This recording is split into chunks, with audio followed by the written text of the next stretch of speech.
We are live once again. Star Wars News Net Live is back because it's Thursday night, the best night of the week, I guess, whenever there's not actual live Star Wars, things happening. So now that Ahsoka's over, I guess this is the number one Star Wars event of the week, I guess. Pretty fair to say. We have a lot to talk about tonight because we have reached the stage once again of skeptical news, random press droppings, rumors, false, true. We have no idea sometimes, but there is a lot to talk about. And who better to talk about it with than Mr. Brian and Mr. Jay. Brian, how are we doing today? What's going on, guys? I'm ready to talk some Star Wars. Always ready to talk some Star Wars. And you're like doubling up tonight because you recorded a show earlier. I did. You're recording the show now. Yeah, man. Star Wars kind of nice. It's almost like you like this thing. I mean, kind of. I just went upstairs and showed my wife this this TikTok I saw earlier of why blasters aren't lasers. They're blaster bolts, not lasers. And he was talking about like all the innards of the blaster and how it works and how the gas combines with the power pack and how it actually blasts out. And I was like, yeah, man, these nerds, I can't believe anybody would love Star Wars so much to figure out exactly how that blaster works. Just so Brian's just a casual fan. All right, Jay, what do you got going on for us? Well, I mean, it's funny that you say like there's nothing going on tonight, even though Thursday night football is going on. Patriots and Steelers. What's the score, by the way, Tyler? It's 21-18. I'm a Patriots fan, and I want them to lose so bad. Like, please choke. we need Zappy to throw a pick six here. I'm gonna put my phone away so I'm not like looking at it. But he needs to lose. We're tanking right now. I get the tanks out. Roll them out, shoot yourselves in the foot, stick the Michael Jordan of tanking, Mac Jones, back in the game for one drive to blow it. Let's do it. It's funny, Tyler, you mentioned you're Patriots fan. I'm also a Patriots fan too because I got Tom Brady up there. I got a framed picture of Tom Brady. He's right behind me this side. Yeah, so he's always with us. Me. He's my guy. Well, we have some Star Wars news to talk about this week, fellas, and I say we just jump right into it. People in the chat today, please like, subscribe, drop the link to the channel in your preferred social media platform. Let's get more people in here tonight because there was some Disney Plus news. They dropped straight from Star Wars and other places as well. Confirmed this that. They said they only have 2 confirmed shows for the 2024 slate, those being The Acolyte and, of course, Skeleton Crew. Now, that came as a little bit of a surprise to people, given that Andor had been tracking for a 2024 release. At Celebration, they said, Andor in 2024, A Tales of the Jedi Season 2, along with, of course, The Bad Batch Season 3. And so I think everyone was a little bit surprised when they saw that because it was confirmed that, for those things, it wasn't just the live action thing like Marvel kind of did these are our 5 live action, shows or whatnot. They were just saying, in general, we have 2 shows. And it's just really interesting because as far as we know, before the strikes forced Andor to stop filming, they were nearly done filming in season 2. We have reports that say that the Bad Batch was in the final mixing stage. Of course, The Last Jedi or Tales of the Jedi Season 2 is just kind of a mystery right now of what exactly that will entail. So I guess my first question for you guys is, what was your initial reaction to seeing we have The Acolyte and Skeleton Crew headlining 2024 right now? And I guess, do you think that will remain that way for the time being, or could we get a little bit more juice in the blender? Is that a saying? No, I don't think that is. I think they just pulled that out of my butt right now. But we'll get more a little juice in the blender here. I'm a smoothie guy. I'm sorry. As the Christmas season, holiday season rolls on. Brian, I'll throw it to you first. What was your initial thoughts when you saw just 2 shows for 2024? The first thing I thought of was going back to some other comments that Bob Iger had made earlier in the year about how they were going to pump the brakes on some of the Star Wars stuff coming out. And I'm wondering, and I think the strikes had a little bit to do with it. The animated stuff, maybe not so much, but with Andor and that I got to think that this is them actually following through and pumping the brakes. I didn't think they were going to. I thought they were just saying that just to kind of blow smoke and, and they were just going to keep doing their own thing. Maybe they're actually pumping the brakes on this stuff. I don't think they have a whole lot lined up between now and whenever the next movie comes out, which I'm guessing is 3 years. I guess it's 2026. Maybe they're trying to take what they've got slated, because we know there's another season of Mando coming and everything. And maybe they're just kind of spacing everything out a little bit more, and they're not saturating it so much on Disney Plus. That was my first thought, was holy crap, they're actually kind of following through with what they said. Jay, do you want to piggyback off that? Because we've talked about Iger's comments in the past, and of course, this, I don't think by any stretch of the imagination, this means that we're 100% only getting 2 shows in 24. They definitely can change this. I think maybe they're just pumping the brakes on what they want to confirm. But what do you think, Jay? No, I mean, same thing with what Brian was saying, is that I think that, I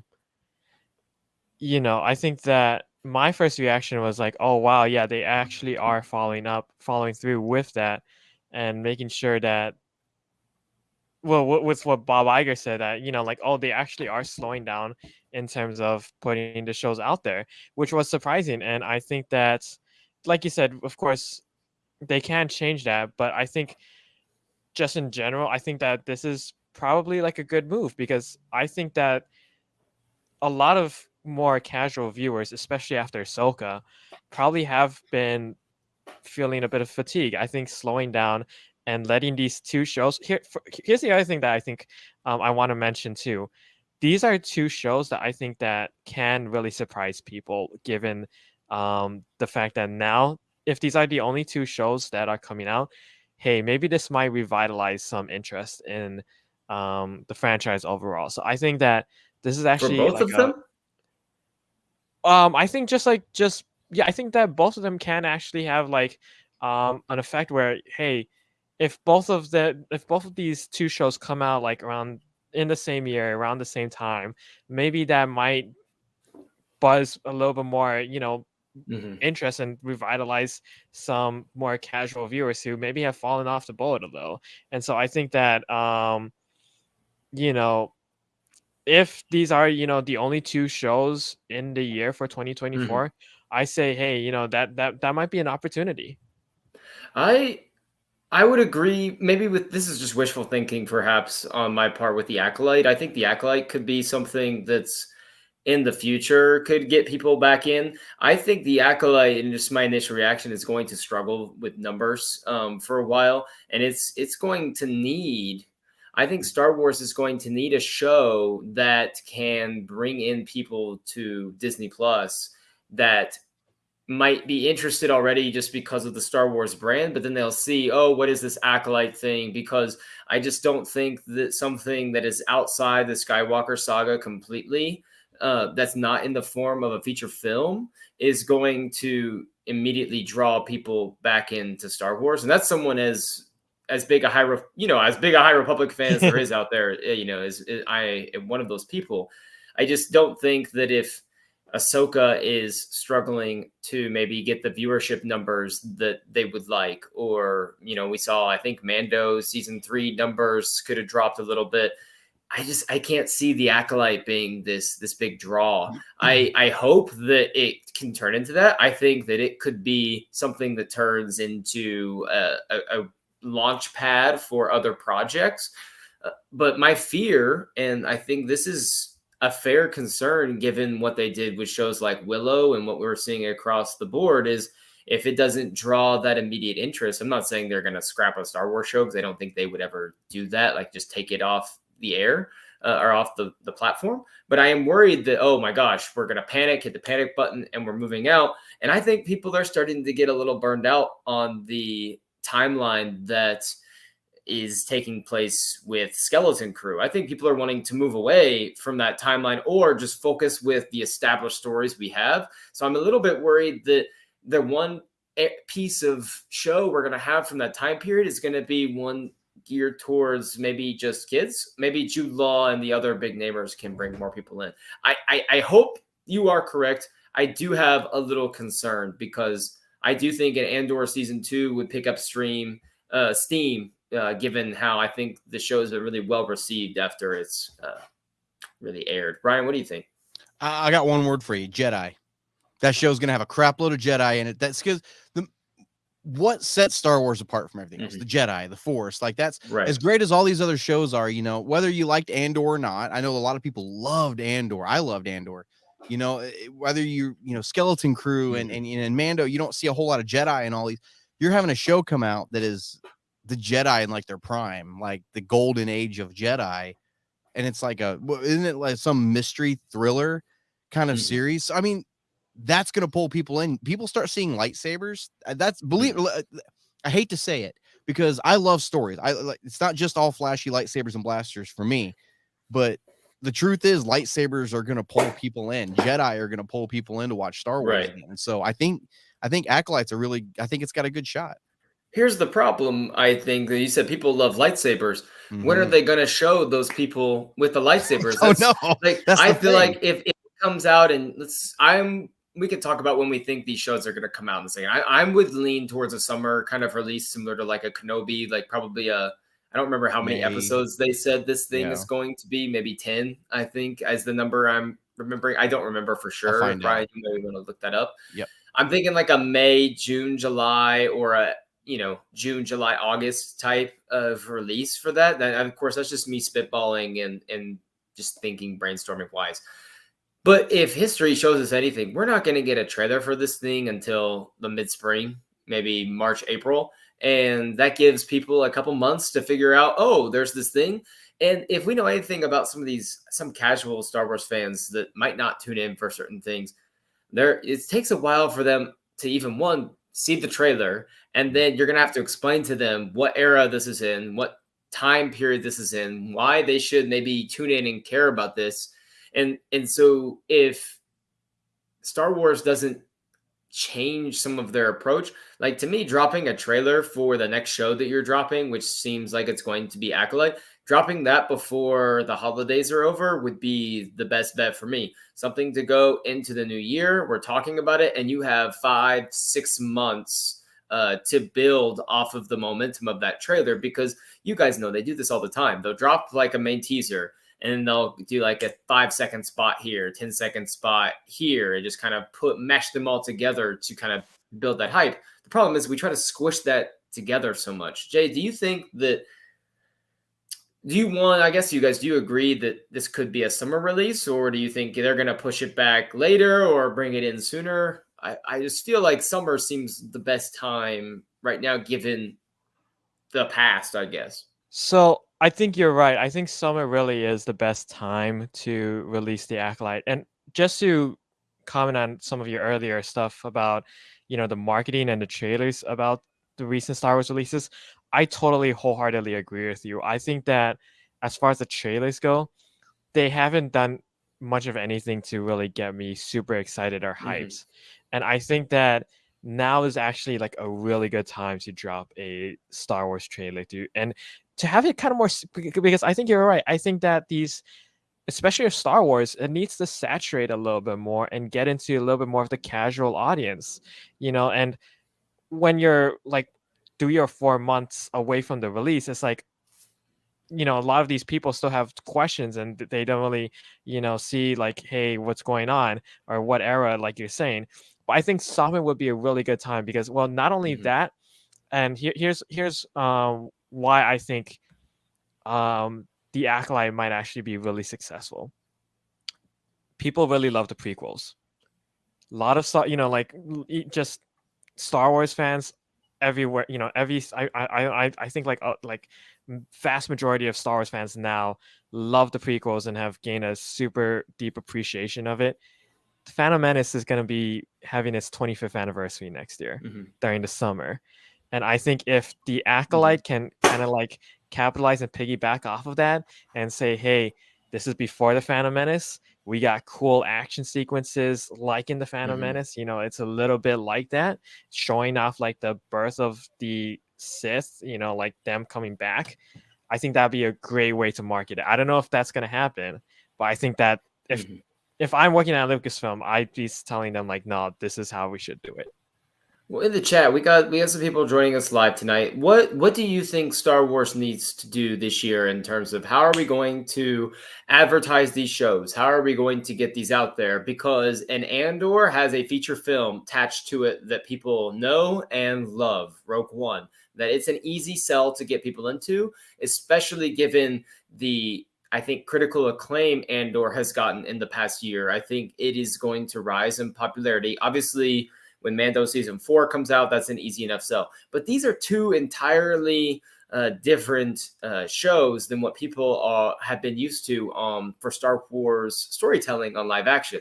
So I think the sooner the better. I think we're all in agreement on that. I love Jay's comment about the Phantom Menace and tying it into the prequels a little bit because of the anniversary. That makes perfect sense.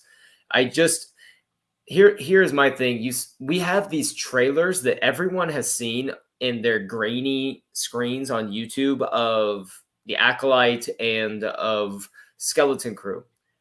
What drives me insane is that I get if you want to have some sort of paywall special for those people at Celebration to see those trailers. I get it.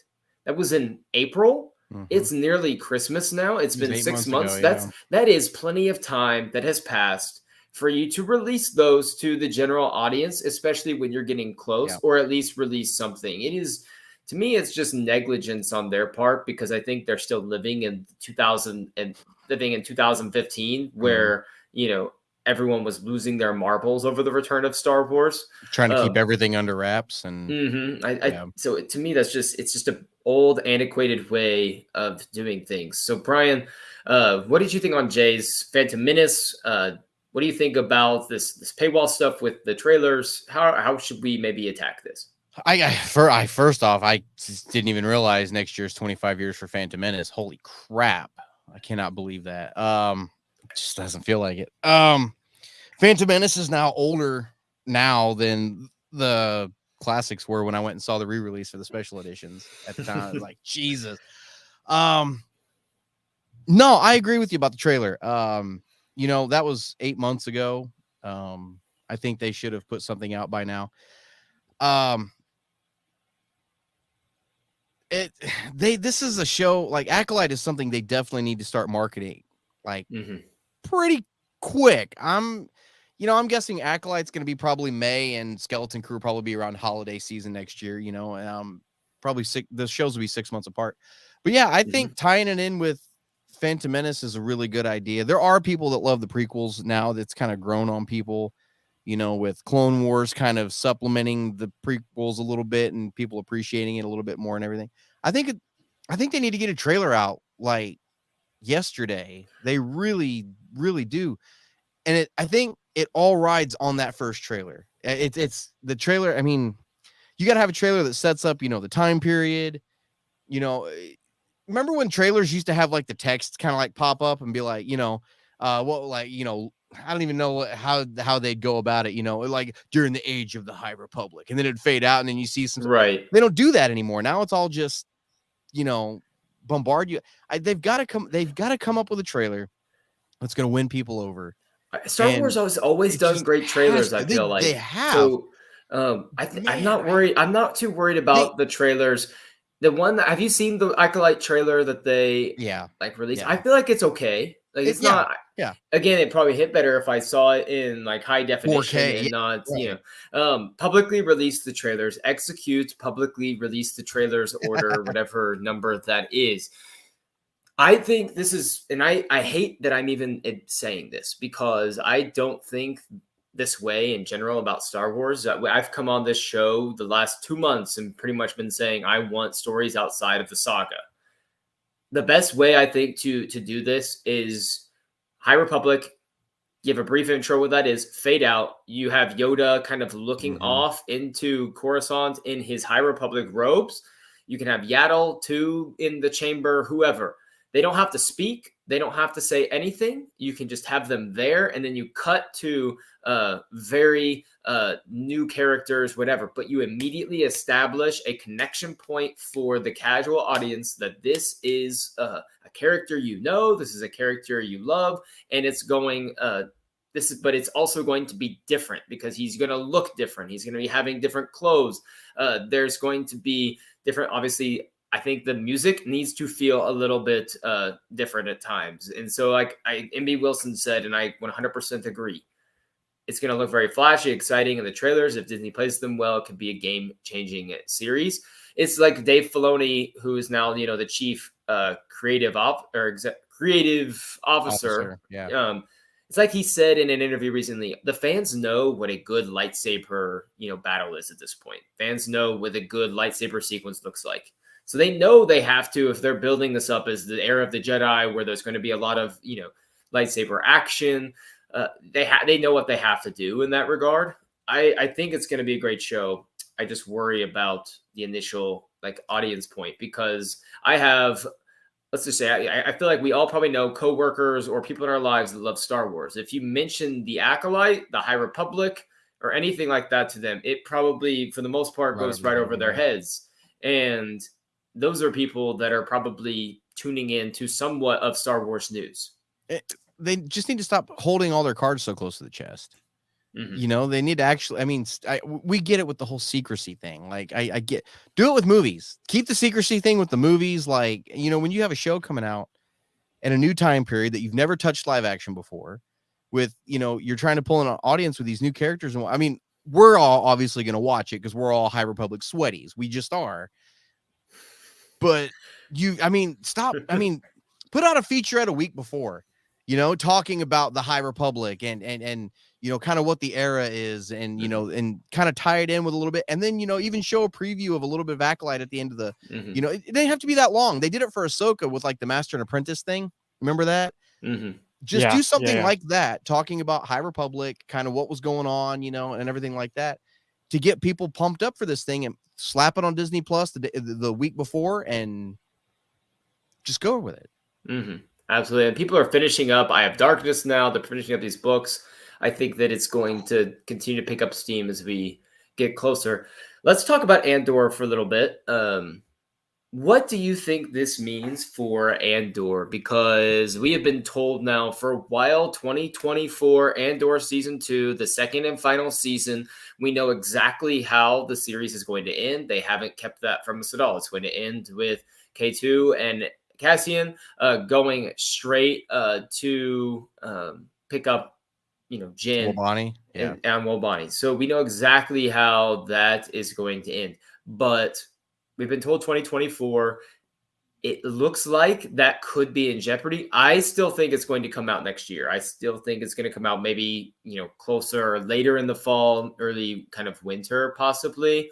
That could be way off. I just feel like they're going to stick to that because it's pretty close. If not, 2025, and then you're pushing back, possible Mando season 4. Everything's going to be pushed back a little bit. What do you think this means for Andor? Could an even longer break help the show? Or do you think that maybe it's kind of reached that peak of interest and they need to definitely capitalize sooner rather than later? I'll throw it to you, Jay, real quick.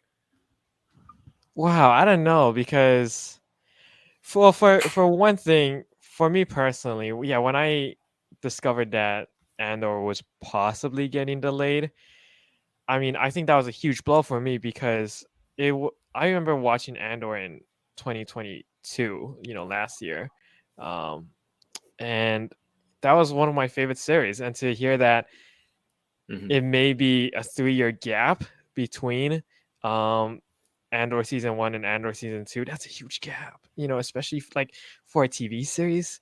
That's really big. On one hand, I am a little bit saddened by that, but I think that given a bit more time with for Andor, I think that over time the series, season 1, will actually probably keep going and gaining more and more popularity. I actually do think that, but part of me wants it, again, part of me wants it to come out because we're part of that Star Wars group that's going to follow these series no matter what. But I think that having another year for them to actually work on it and to actually develop it more, I think that might actually be beneficial. The other thing too is I think that this might actually be like the first indication of the Hollywood strikes actually having an effect. I actually do think that maybe that the strikes for sure probably like for sure did hamper the production of Andor, and that might have been what caused Andor season 2 to be delayed. Oh, for sure. We know that they nearly finished filming. Apparently, they were really close to getting done. Strike happens, they stop, and then we don't even know if they have resumed the final stages of that filming yet, because I'm sure everyone's schedules are just absolutely wonky right now. I guess for me, I just wonder how long can something like that just sit before you bring it in, because there aren't those. For instance, like if House of the Dragon season 2 got delayed 2 years, way different comparison. That's a show that, given the audience interest in that universe, but also given the fact there aren't a lot of other things there's like nothing else taking place Right. in that universe. There's going to be a huge audience for that as soon as it comes back. I just wonder, you stay away from Andor for so long that is it going to hurt it when it comes back out, given that you do have Skeleton Crew coming out, you have the Acolyte coming out, you have all these other shows, and perhaps waiting on it does make sense. But I see so much Andor in Star Wars talking points and feeds right now. I don't know if waiting another year does it good. Does it hurt? Maybe not. I personally, maybe this is just me being selfish and wanting Andor season 2 sooner rather than later. Brian, do you think that it could hurt it moving back to 25, or do you think it's Star Wars, it's Andor, it's going to be just fine no matter what? I think it's going to be fine. I do. How many times have we sat here and talked about how much content they're pumping out for Star Wars every year? And I think just a couple of weeks ago we were talking about, I thought before all this came out, they've got 5 shows coming out this year. Remember that? And we're like, geez, that's ridiculous. And now they've, throttled back to 2. Maybe that's that sweet spot. Like I said, they're cutting back on some content, and it's not just Star Wars they're doing it on either. Marvel also. I mean, Disney has Bob Iger's really come out and with some comments lately.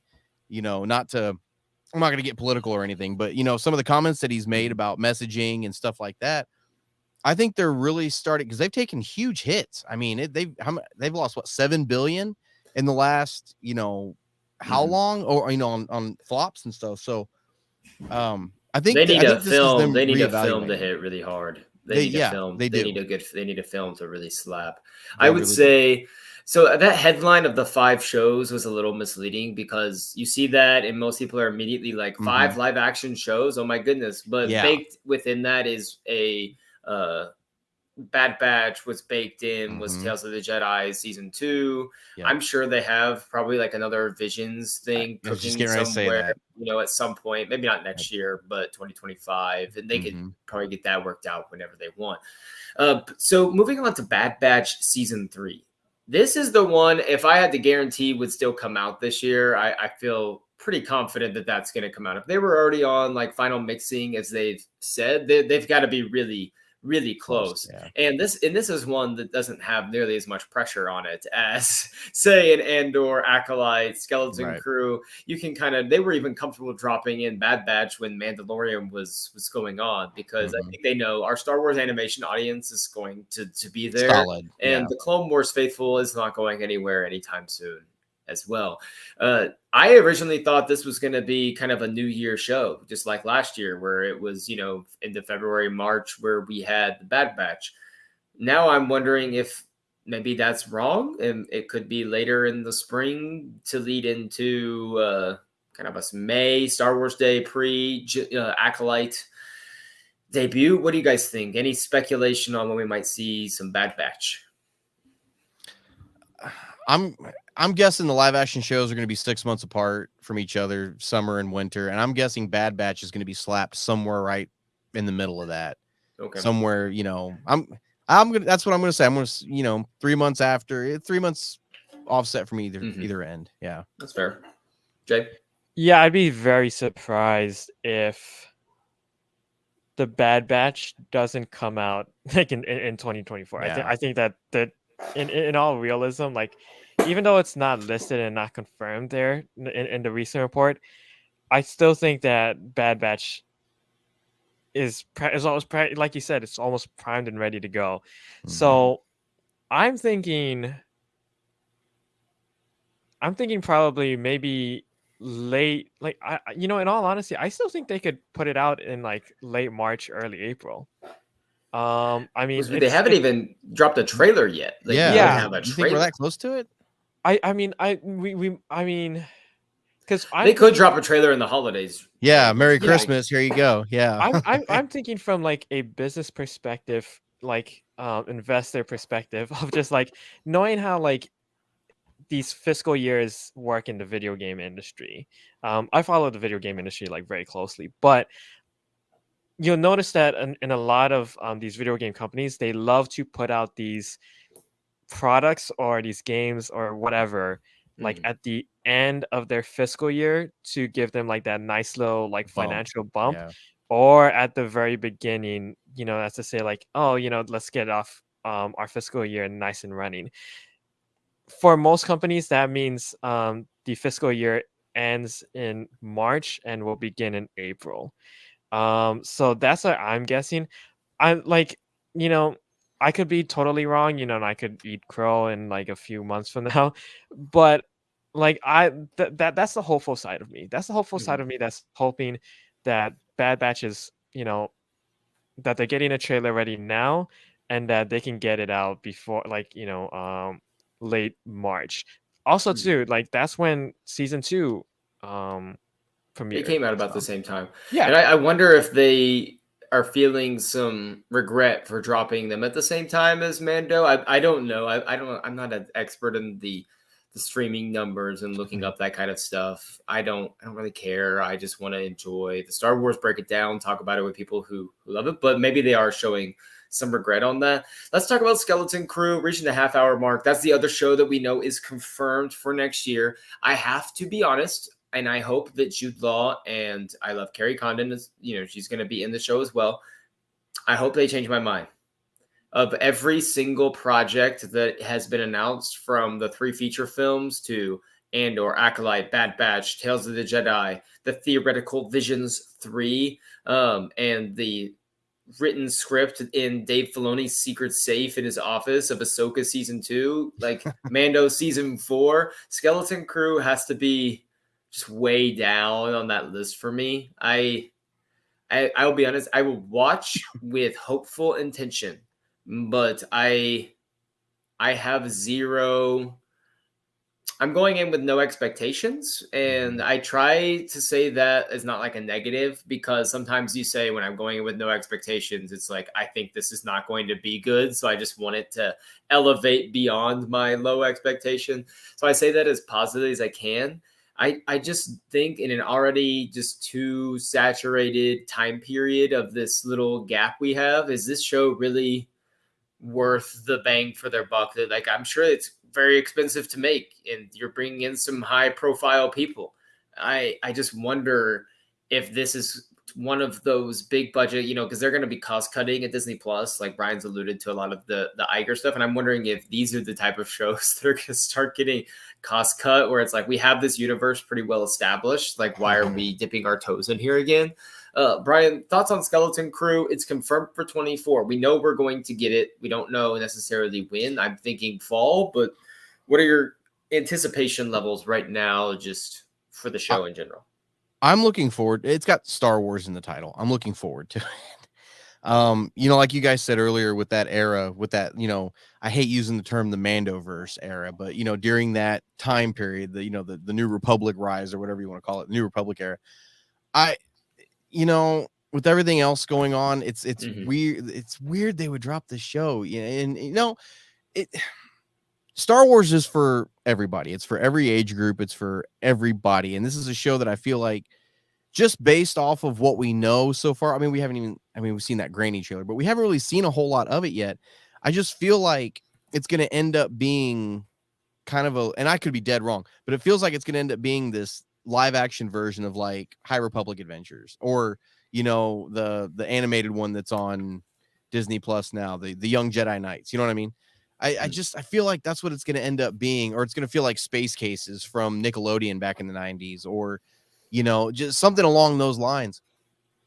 I could be wrong. I mean, Jude Law, why would you cast somebody like Jude Law that's just an amazing actor for a show that's just for kids? You got to look at it from that side too. And it's like, what even is the show supposed to be? And we don't know. We don't know, next to nothing to it. Once they put a trailer out, my mind will probably change. I'll probably be like, okay, yeah, you got me. But right now, I mean, we don't know nothing. I don't, it's supposed to be. Once they put a trailer out, you can watch the blurry trailer on YouTube right now at some rando's YouTube channel that it hasn't got taken down yet. It's might have to squint a little bit, but you can definitely watch it. Jay, scale of 1 to 10, give me your hype for Skeleton Crew, and then I have to play Debbie Downer on Jude Law for a minute.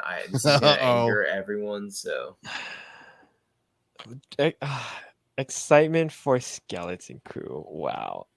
I was thinking about this as we were just discussing it, and like, now that I think about it though, like, I hate to say this, and of course we haven't even seen really anything, and I don't want to judge it right, before we've even really seen anything. But given what we know about like what Bob Iger has said and about like the current state of Disney and Star Wars and Marvel, I'm wondering if this would have been green lighted like today, like because this was green lighted maybe like 5, maybe even 6 years ago. Knowing what we know today and about the state of Disney, I'm wondering if this would have been given the approval to go forward, like. It might not have. But that's the thing, right? It's like, and so like, to answer your question though, like, what is my excitement for Skeleton Crew? It's like at a 4. I think I'm right there. Would the Acolyte have been greenlit at the current state of things? Like, I don't. You think so? I think so. What? I think they're pushing so hard with that High Republic. But books are so easy to churn out. But I think the High Republic I think that's the future of Star Wars moving forward. I love that. I just don't know if that's something they would sign off for Disney Plus. Like right now, given the state of things, it's like we need to scale back. We need some home runs, and I think we're gonna do a show no one's ever heard of before. When Iger feels like. He said in that interview, he's like, we need to dig into those IP. We're seeing Toy Story 5, Frozen 3, Zootopia 2. And we're going to go, Acolyte era no one's ever heard of. No, I don't know. And obviously he's not the one that's making all the decisions for Lucasfilm, and they do their own thing. But there's got to be pressure to get some home run hits in there for Disney Plus as well. What and let's tackle this real fast. Tales of the Jedi, it did have a trailer. Yeah, there are trailers online. There were I don't remember exactly how soon they came out before the show. It was like a month or two. It was pretty quick. Yeah.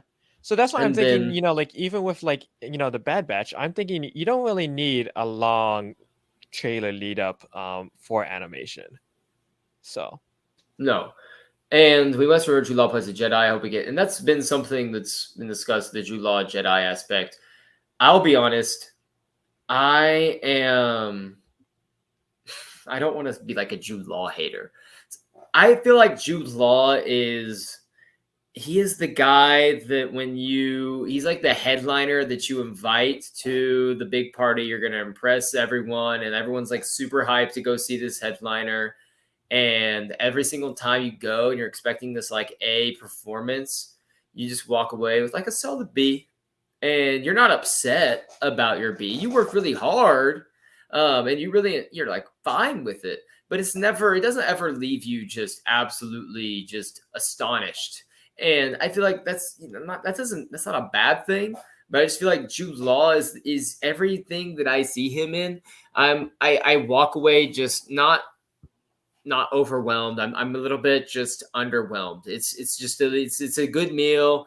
It's like Cheesecake Factory. I go there. I enjoy it. It's pretty now you're fun. Talking crap on Cheesecake Factory, man. I like Cheesecake Factory. I go there once a year. I get my birthday cheesecake there once a year. Every year I Rookie. get my slice. Those of are rookie birthday numbers. cheesecake. You got to get those up, man. But I can't believe we're comparing Jude Law to Cheesecake Factory. He is. I'm serious. He's not. He is a world-class talent. Sure, I get that. Like, he's great. That's a fight on site, kid. He's just not. I'm serious. Give me a movie that Jude Law just, blew you away in, was the star of the show. I feel like in things that if Jude Law, I walk away and I'm focusing on someone else other than Jude Law that was there. He was there. He was fine, but I have never found him incredibly captivating. I'm not saying he's a bad actor. This is not me saying he's a bad actor. I think that he gets the A-list treatment, like the super A-list star treatment. I don't think he's that good, like on that level. And when everyone's so hyped about Jude Law and Star Wars, I'm like, let's temper our expectations, because I don't think that this guy's going to come in and give us some performance where we're like, guys, Jude Law, he nailed it. Like, he was the it of the Mandoverse, like Jude Law. Like, no, I'm sorry. I'm not going there. I won't ever go there. I'll believe it when I see it. Man. No, you're dead to me. Tell me I'm wrong. Tell me I'm wrong. Where am I? Where have I gone wrong? Throwing some Jude Law stuff my way. So and this is one of my guilty pleasure movies. All right, Sleuth with Michael Caine, and I guarantee you right here in the chat, Sleuth with Michael Caine. He had to put in with Michael Caine because Michael Caine is probably the best part of that movie. So I guarantee you, Michael Caine. One of my guilty pleasure movies is, and this is a movie that, you love it or you hate it. I love. Now it's guilty pleasure. You can't be this I loved general Repo pleasure. Man. No, he was so good in Repo Man. I loved that movie so much, and I thought he brought it, man. I really did. I thought he was great in that. So, but see, it has to be your guilty pleasure. You're guilty about liking this movie that Jude Law. Why can't you just be? You can have good actors in bad movies. You just be proud of like your Jude Law love. The only reason everybody likes The Dark Knight so much is because of Heath Ledger's Joker. That's the only reason. Whoa. See, here we go. We're throwing all kinds of stuff out here tonight. Brian said, Watch I threw the first one. Brian double fisted back at me. Tyler's in here dropping flashbangs. I'm dropping pipe bombs. Like, hey guys, there you go. All right, come in with your Oppenheimer nuke now, Jay. Bring the heat. Tell everybody how bad Star Wars is. Do it. let me just clear. He already tried to because he said that he's at a 4 for Skeleton Crew, and he's like, I'm being generous. I'm at a 4, guys. like if I told my student I'm being generous with your grade, here's a 4 out of 10, they'd be like, generous? Like, just give me a 0, dude. Like, come on. Like, tell me how bad I suck. I gave a student a 62 on their essay because I didn't want to fail them this week, and shouts to the student, whoever you are. And he comes to me, he's like, I have all the annotations on the side. He's like, where did I go wrong? I was like, well, did you read the annotations? Like, yeah. I was like, but 62 just made me feel bad. And I was like, I'm like, what do you want from me right now? Like, that's what you deserve. Yeah, you're like, the teacher, yeah. Jay's like, he's over here. I'm like, it's a 4. And like, I'm sorry. It's just what it does. It's what it is. It is what it is. All right. So, I mean, he's like, all right, so let's give it He's like, off. his hands hovering over the red button, like, should I? Right now, he's like Yoda when he's like trying to like move the X-Men. He's like calmly like proving. He's like, all right, guys, stay on course, stay on target.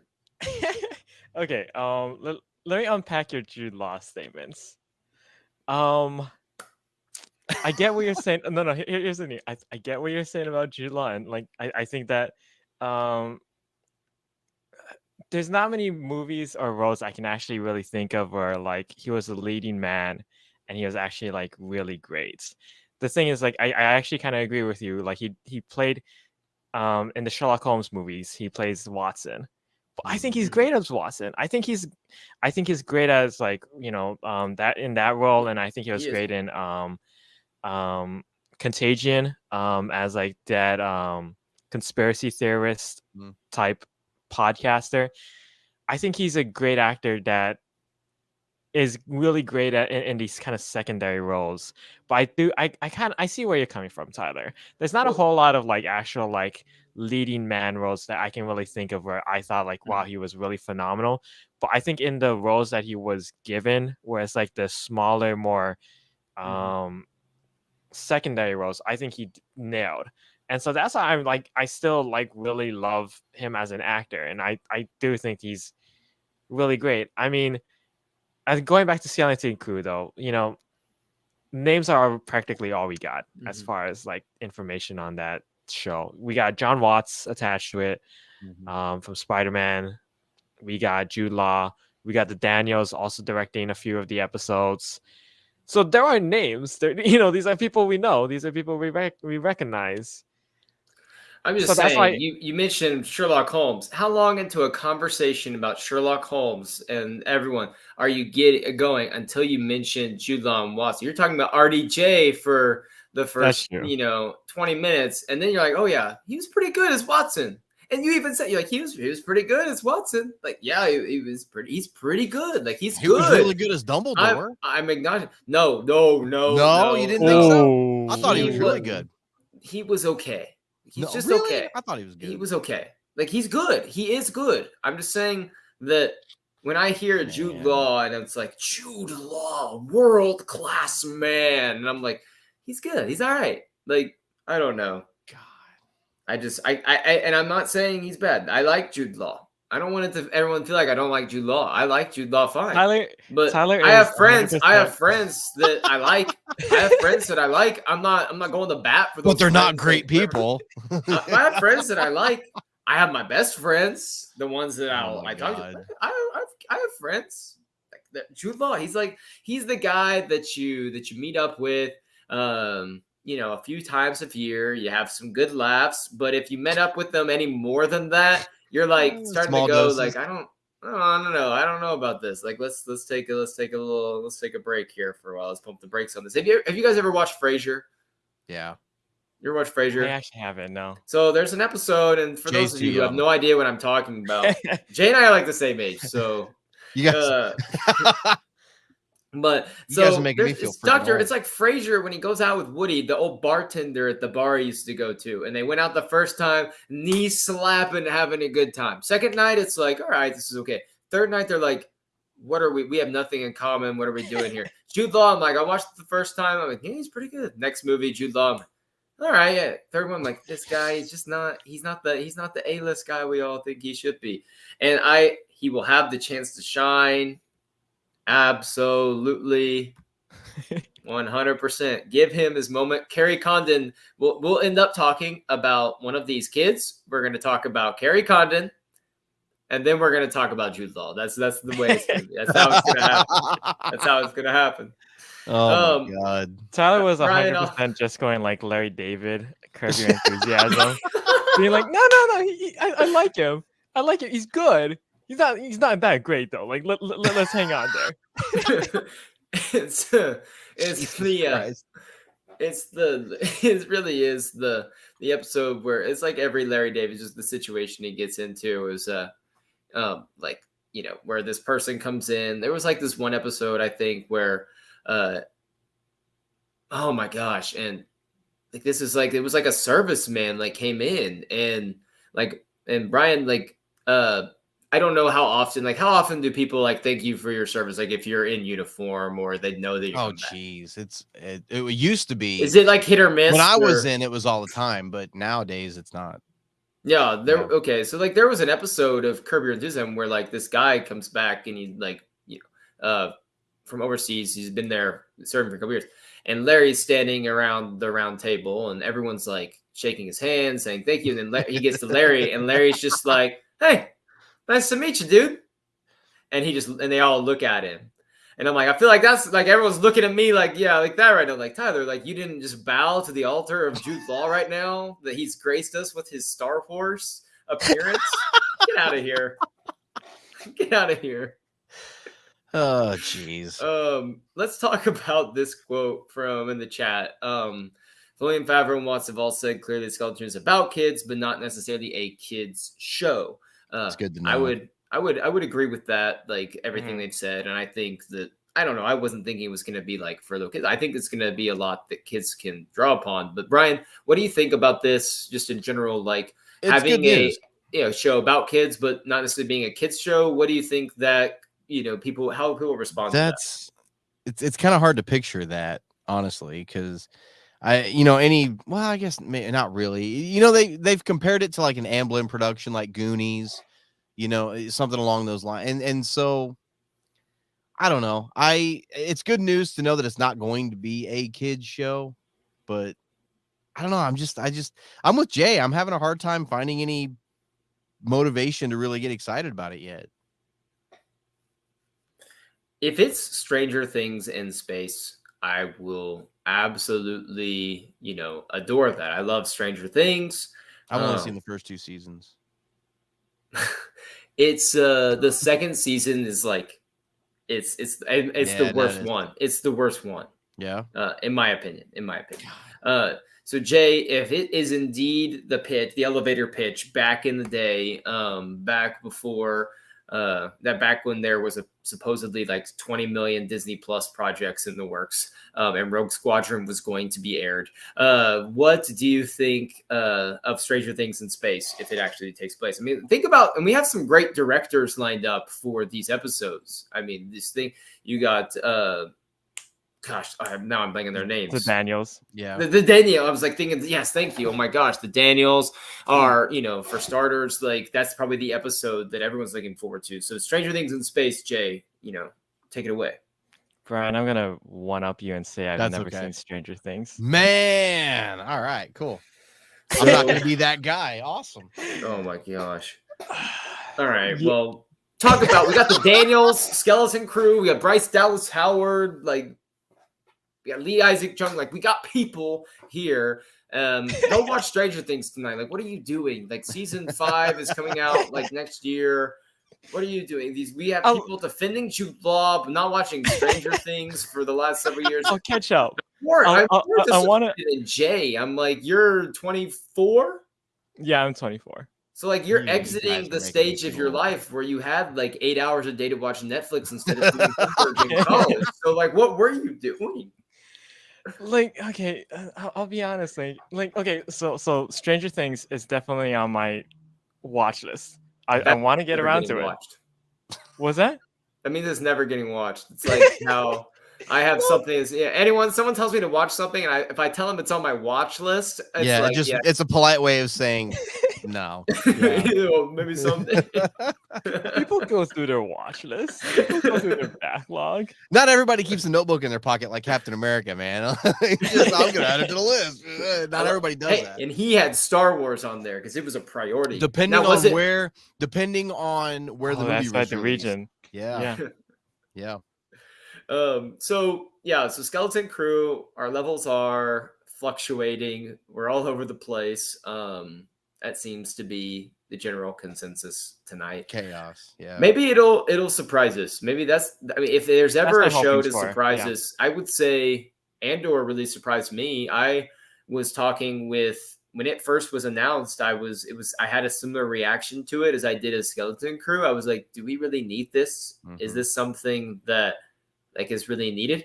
And sometimes those are the ones that surprise you the most, the ones where you're like, is this really like needed? But they tell a great story, with that. That's sometimes like Andor blew me away. I was so excited for it as it came up, and I was like, what is going on? And then I loved it. So maybe Skeleton Crew can do the same for us in a more fun, lighthearted way. Before we get out of here, we got a few minutes left. Let's talk. There was a little bit of just rumors going around of Rey starting like filming in the spring or production, all that kind of stuff.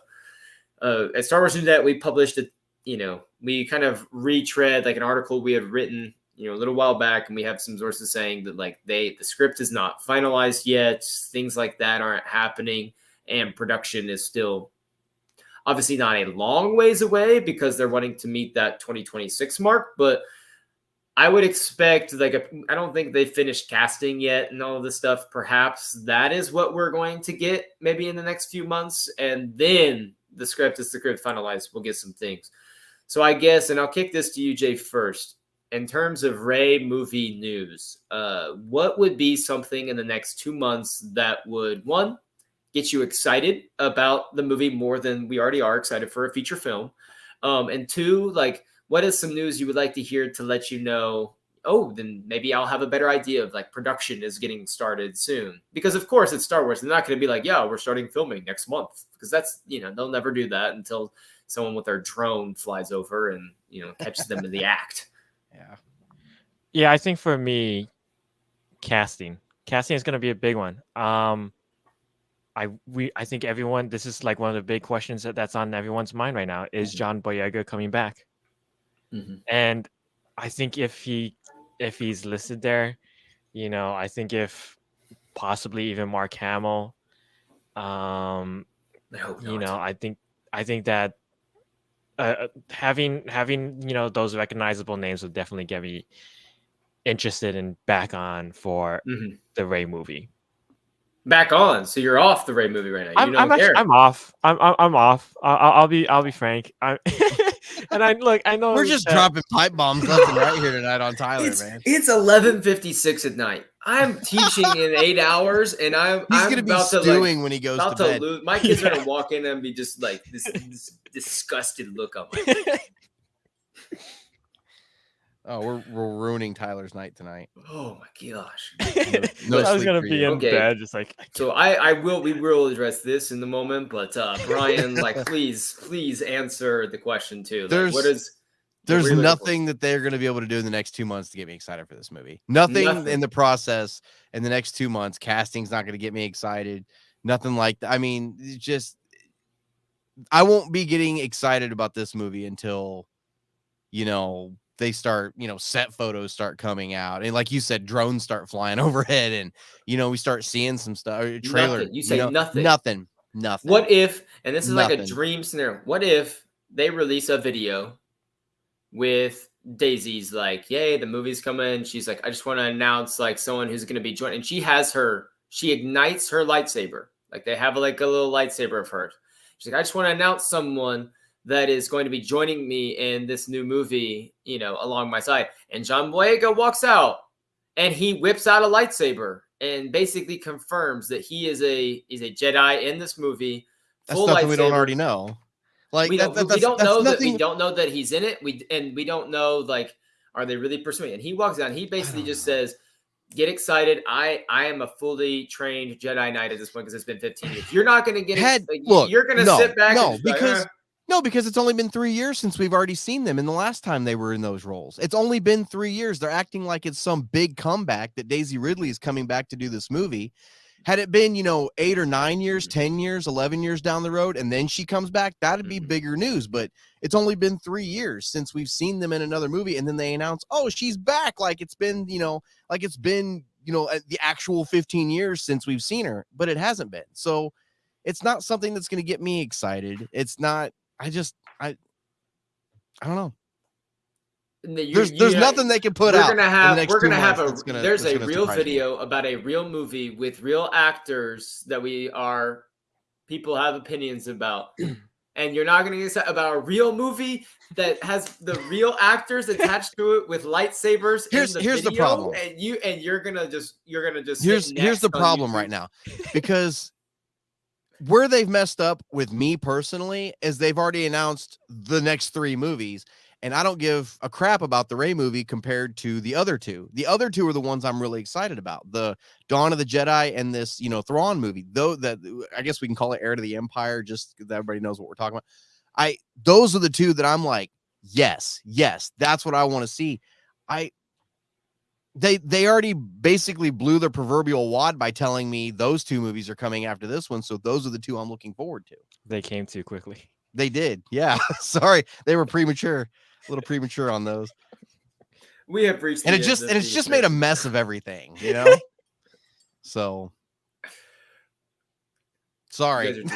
I'm back in class now. I'm back in class now. Yeah.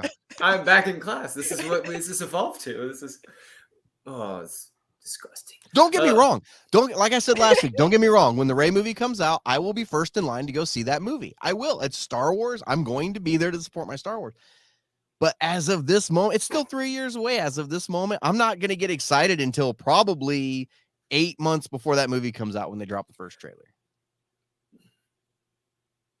We'll see. We'll see. We'll see. I I could be wrong, I but call I'm just bull saying, crap. If they release that's where I'm at. something, if they release something movie related that's like tangible that we can like hold on to because we've been teased so much with movie stuff.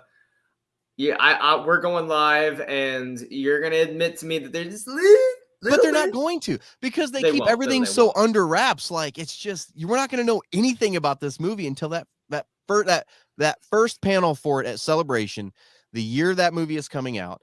That's when we're going to get our first info on it. When they drop the first trailer, that'll be it. It'll probably be. I'm sure they'll have something 2025, like in Japan. Like at least it'll probably be like they might have some like weird teaser trailer. I think it'll be like a 10-second title crawl with title the reveal, name of the movie or something, and then like maybe an image, something like an image or something, and then like the full cast maybe just kind of comes out in like waves or something. I would imagine. Yeah.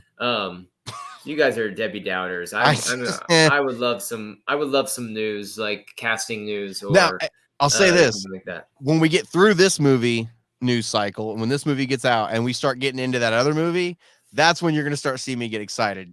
That's the one, man. We're going to switch spots. That's what's going to happen. You're going to be on my side right now. I'll be excited. I just, it was like we talked about last week. Like you and Miguel are going to go see that movie together.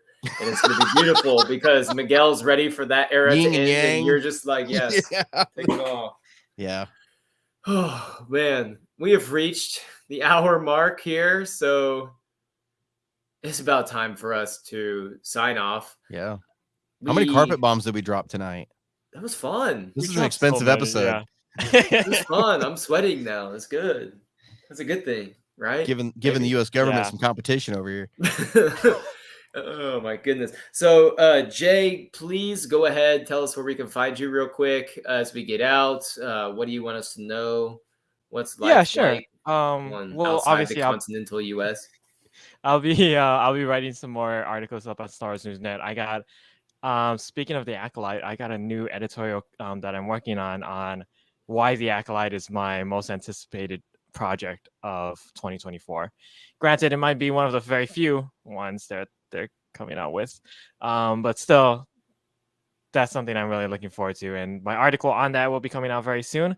You can also find me at Utini as a writer there, and I also got some more YouTube gaming. I got a YouTube gaming channel that I'm going to be starting up soon that I hope to provide more details about later on here on Star Wars News and Life.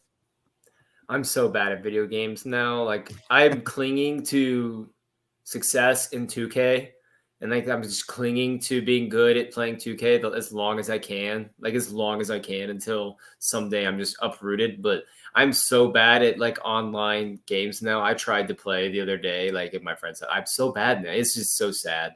It is so sad. Brian, where can we find you? You guys can find me over at my show, the Star Wars Canon Podcast. I'm putting out a new episode this weekend.